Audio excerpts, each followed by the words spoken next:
Hello and welcome to the Watchman Report, where we bring perspective to the news from a biblical viewpoint.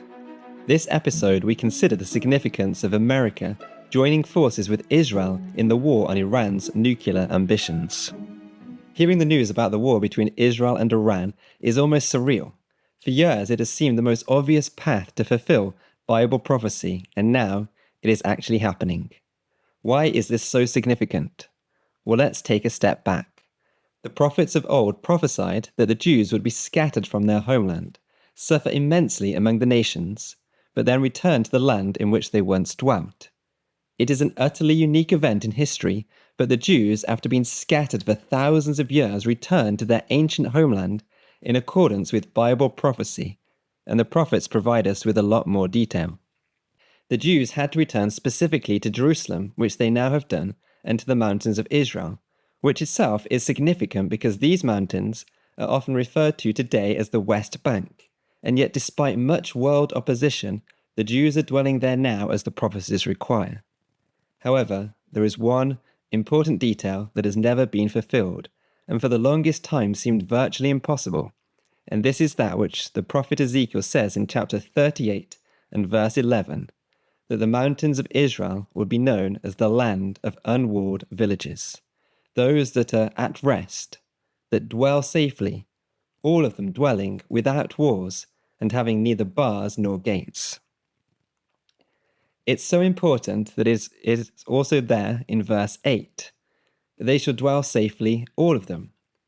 And it is repeated again in verse 14. In that day, when my people of Israel dwelleth safely, shalt thou not know it? 3 times we are told that Israel would dwell safely. Dwell safely is the King James Version translation of the original Hebrew. If we look at the original Hebrew, we find the same words referring to the greatest time of peace in Israel's history, the reign of King Solomon. We find them referring to the kingdom of the future when Israel will have true peace as a result of the reign of the Lord Jesus. And we find them back in the days of the Judges, where the Danites were looking for a new territory and came across a people dwelling safely, quiet and secure, unsuspecting, and they became an easy picking for the invasion of the Danites. So too, Ezekiel informs us Israel is yet to be invaded when they dwell safely. Yet when the modern state of Israel was declared in 1948, they immediately found themselves at war in the Battle of Independence. Then less than 10 years later, there was the Suez Crisis of 1956. This was followed by the Six-Day War in 1967, the Yom Kippur War in 1973, the Lebanon War in 1982. And since 2005, when Israel unilaterally withdrew from the Gaza Strip, we became used to skirmishes between Israel and Gaza, and it almost became normal for Israelis to live under rocket fire. The modern state of Israel has never dwelt safely, without walls, upon the mountains of Israel. Despite efforts from different world leaders, Middle East peace has remained elusive, and the Arab-Jewish conflict appeared quite intractable. That was until 2020 and the signing of the Abraham Accords, which has resulted in normalized relations between Israel and 4 Arab states. This was a significant step towards peace, but before the wars can come down and peace believed to be by Israelis living under constant threat, there are more changes required to come into effect. The main threat, perhaps, is the Iranian threat. Iran has long been a state sponsor of terror, explicitly, vocally, looking for the end of Israel. You can think of Iran as an octopus. It has its head in the land of Iran, but it has its tentacles reaching out to attack Israel through its different proxies such as Hamas in Gaza, Hezbollah in Lebanon, and the Houthis in Yemen.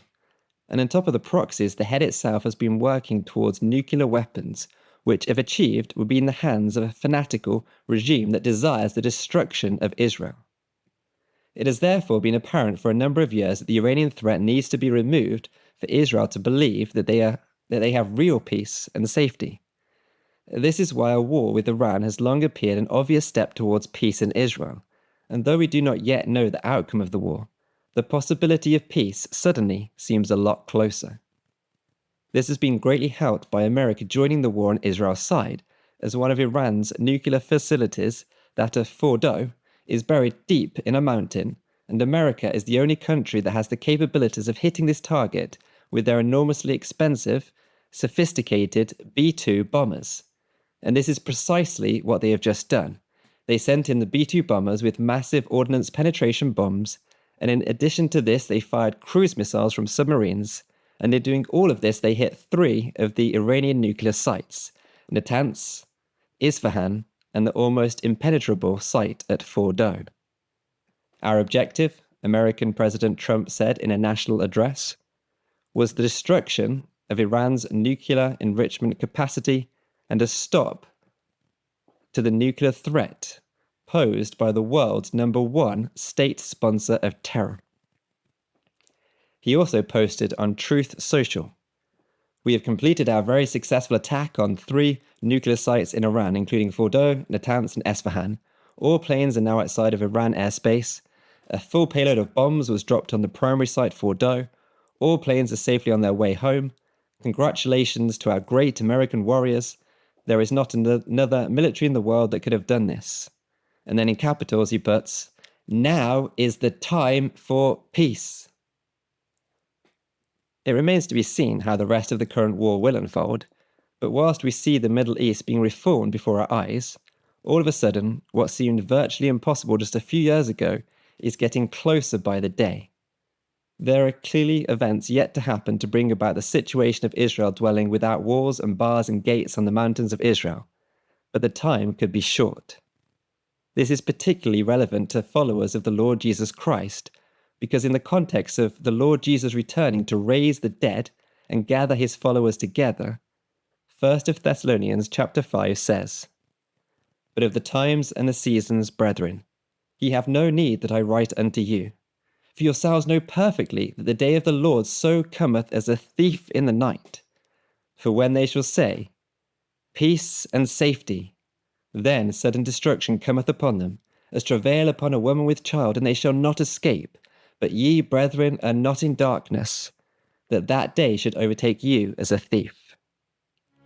The implication appears to be that we will see the peace and safety of Ezekiel proclaimed, and yet it will be the last sign we see before the Lord comes. Whether we do see the peace before or after the coming of the Lord, the time we have to respond to the gospel call could be very short. Let us prepare ourselves for that day as we continue to watch for the coming of the Lord. Don't forget to hit that like button. It really helps the channel grow. Drop a comment below and let us know what you thought. Make sure to subscribe and turn on notifications so you never miss a new upload.